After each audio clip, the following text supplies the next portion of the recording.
अस्सलाम वालेकुम, मैं हूं अल्ताफ़ मलिक और आप देख रहे हैं AMWW TV उर्दू। आज हमारे पास गेस्ट हैं जिनका बुनियादी तल्लक कलकत्ता से है, कलकत्ता जो कि इंडिया में है, और फ़िलहाल ये कोटली आज़ाद कश्मीर के अंदर मौजूद हैं। तो हम इनसे बातचीत करेंगे इनकी लाइफ के हवाले से कि ये यहाँ आज़ाद कश्मीर कैसे आए, कलकत्ता क्यों छोड़ा, और उस वाले से तफसीली बात होगी। तो हमारे साथ मौजूद हैं प्रोफेसर शमस साहब।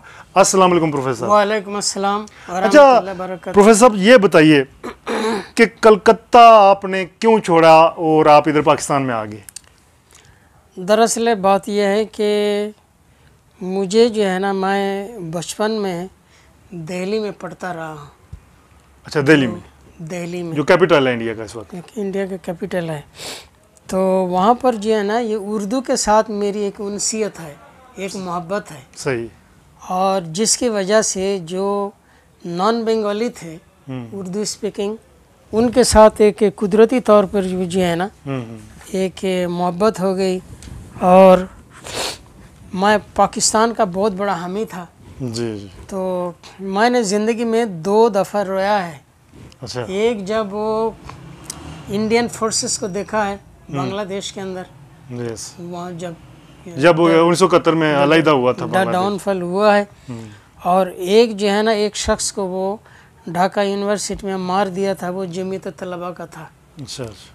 उसने यहिया खान ने जो है ना, ये पाकिस्तान कल्चर के नाम से एक किताब शाये करवाया था। अगरचे ये बहुत देर हो चुकी थी, तो वो उसके ऊपर जो है ना उसको मार दिया था, उसे जो है ना सर पे। अच्छा अच्छा।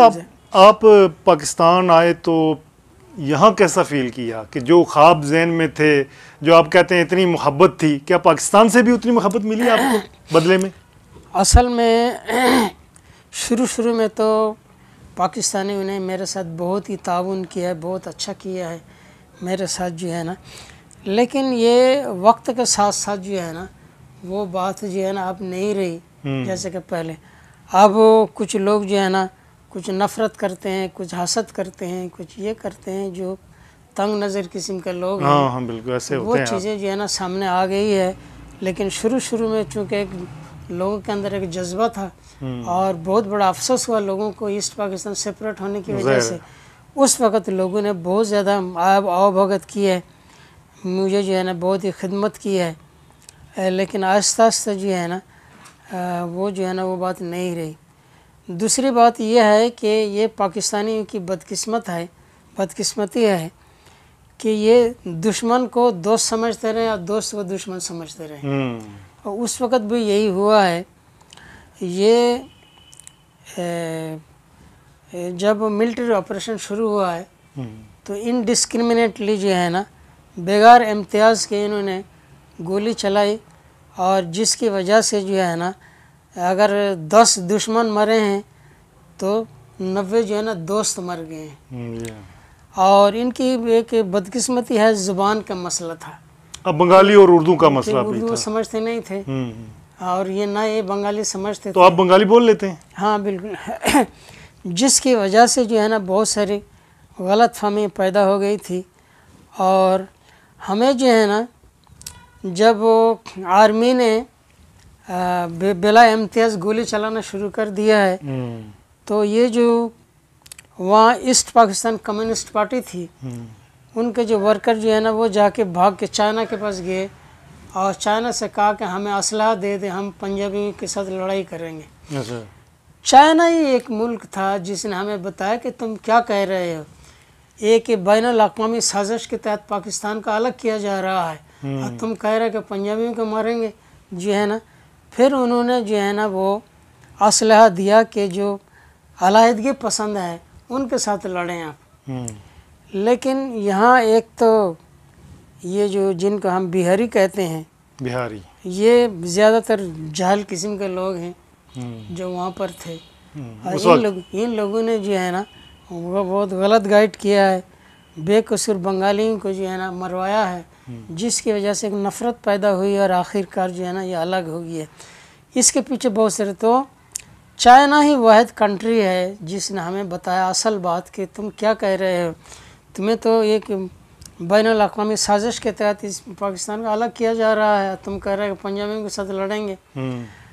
तो मैंने ये बात जो है ना यहाँ कुछ आर्मी ऑफिसर से भी कभी वास्ता पड़ा था, मैंने बताया था कि जब ये कि बगावत किस्म की सूरत हाल हो तो इनको चाहिए था कि बंगालियों में से जो पाकिस्तान मुत्तहदा पाकिस्तान चाहते थे उनके साथ मिल कर के उनको मारते, उनके साथ लड़ाई करते जो अलहदा चाहते थे, लेकिन ये इम्तियाज़ नहीं कर सके।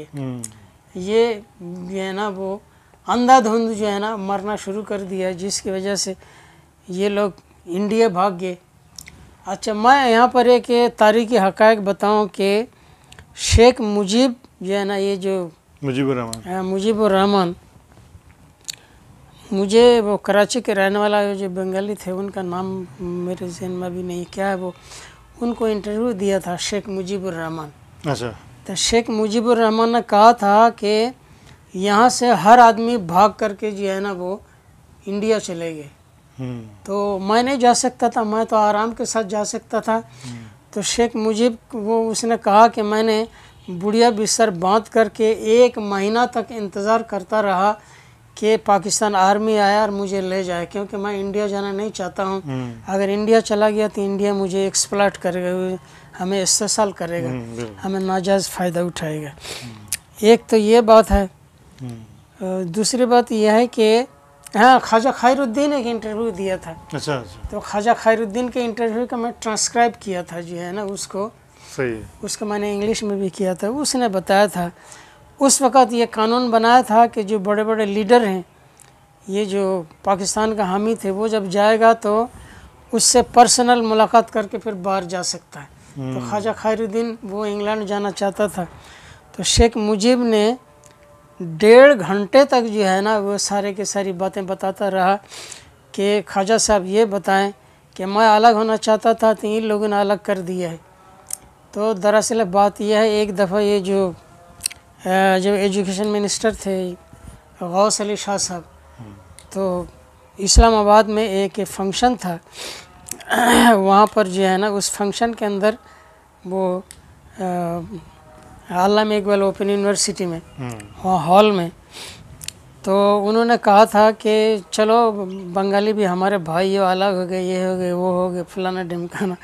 मैंने उठ के कहा कि जनाब बंगाली अलग हुए नहीं, उनको लात मार के अलग कर दिया। अच्छा। अच्छा, अब इब्तदाई तालीम के बारे में बताएं, कहाँ कहाँ से हासिल किया आपने?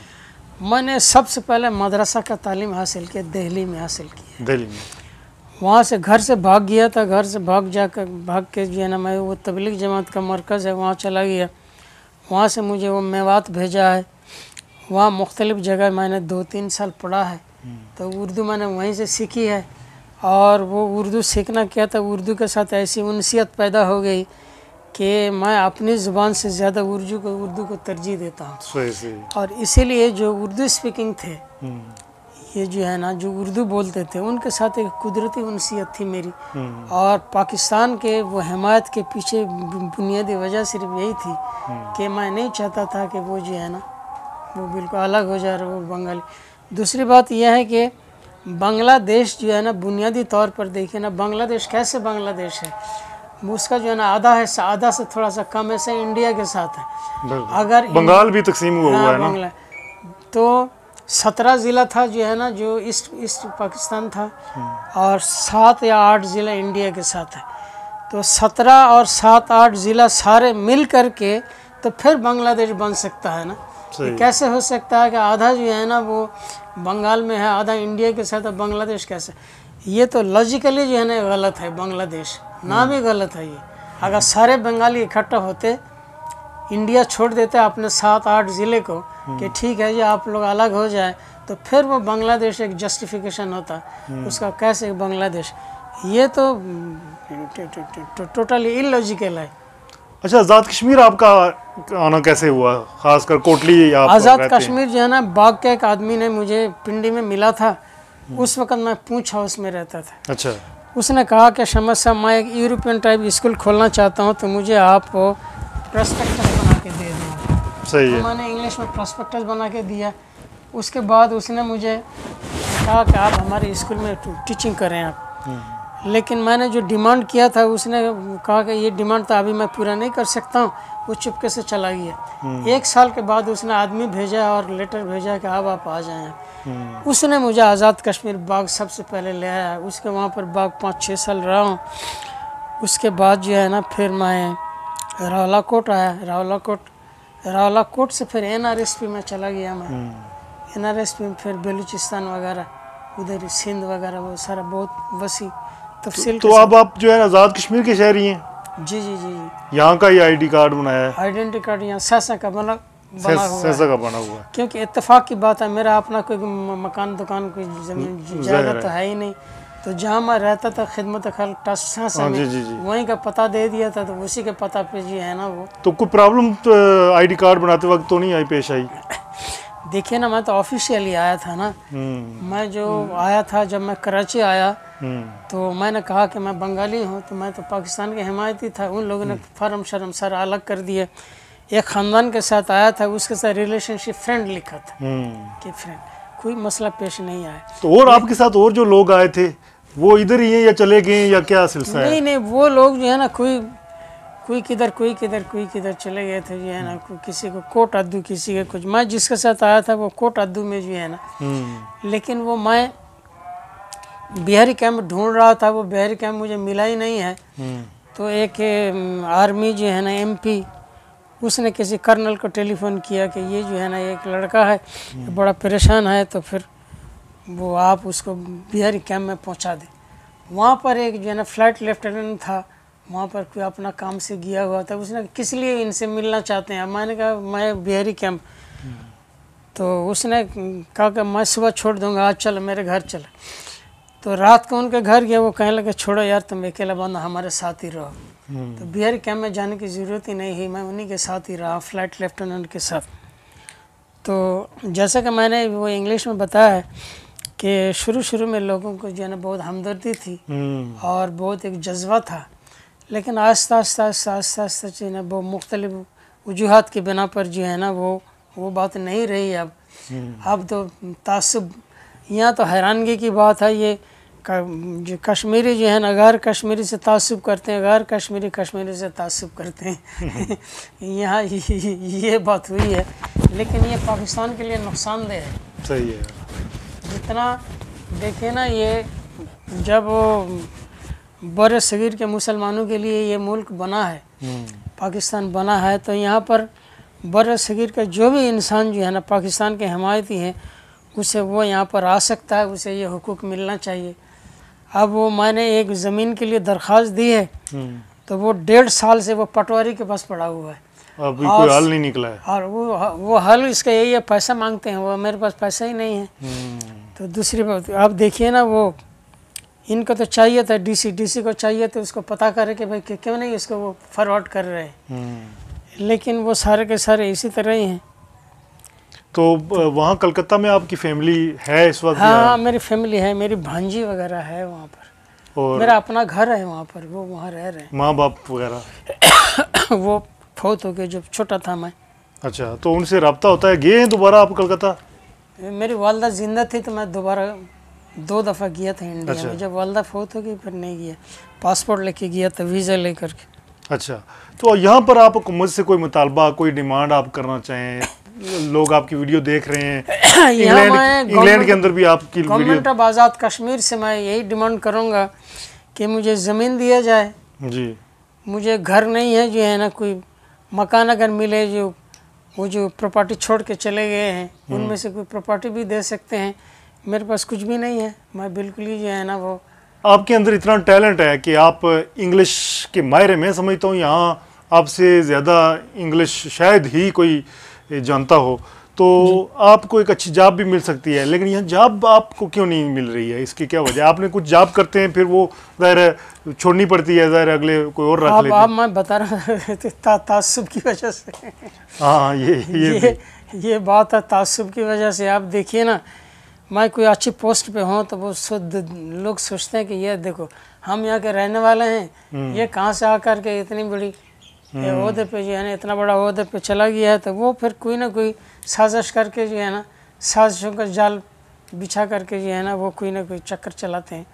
अच्छा, आपने इधर कोई शादी वगैरह भी की है या नहीं? शादी मैंने की थी, लेकिन वो शादी जो है ना कामयाब नहीं हुई जो है ना। वो एक सरकारी ऑफिसर थी, उससे शादी की थी। अच्छा वो थोड़े चंद महीने के बाद वो फिर अलग हो गया था। अच्छा अच्छा। तो बच्चा शच्चे कुछ भी नहीं, अभी तक तो अकेला हूँ। तो दोबारा शादी मैंने, वो जो असल लड़की है, शादी यहाँ बहुत महंगी चीज़ है पाकिस्तान में। हाँ यार ये तो है। तो यहाँ पर जो है ना वो मेरे पास इतना वसाइल नहीं है, और वो कूड़ कबाड़ को मैं लेना नहीं चाहता हूँ, तो जिसकी वजह से जो वो तो अभी भी मिल सकती है।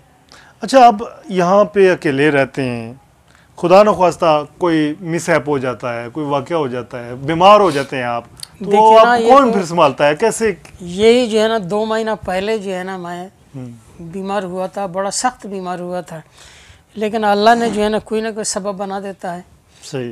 वो जो है ना ये जो रेस्क्यू 1122 वाले जो है ना मेरी हर तरह से मदद की है। सही। उन्होंने जो है ना बड़ा कॉस्टली इलाज हुआ है, जो है ना एक इंजेक्शन हॉस्पिटल में जब था, सुबह शाम इंजेक्शन लगता था, एक इंजेक्शन 1,000 रुपया, लेकिन उन्होंने अरेंज किया है। काफ़ी सारे लोगों ने ताउन किया है, मुझे नहीं पता, बहुत सारे लोगों ने, तो मुझे किसी किस्म की कोई तकलीफ़ नहीं हुई है। तो एक तो यह है कि जब जिसका कोई भी ना तो उसका अल्लाह है एक। अल्लाह तो सबका है, बात है। तो यही बात मेरे साथ भी हुआ है, जिसका कोई नहीं है।